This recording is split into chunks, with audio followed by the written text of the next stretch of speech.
Hello guys, good morning. Ito palang init-init na wala kaming kuryente. Morning life namin dito sa Talisay. Ito ang papa ko. Tig-ano siya sa plastic.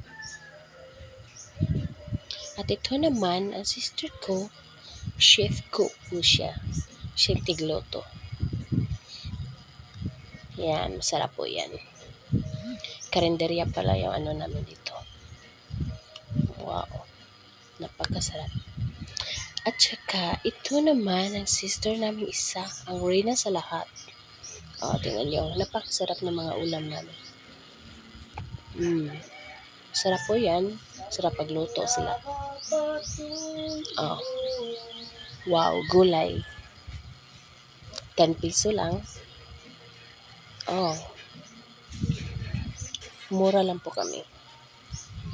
Halang-halang. Manok. 15 peso.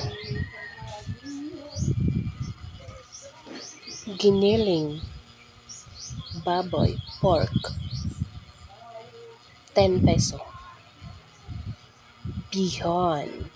10 peso lang. Munggo. 10 peso rin. Kaya kung sino gusto bumili, punta na po kayo dito.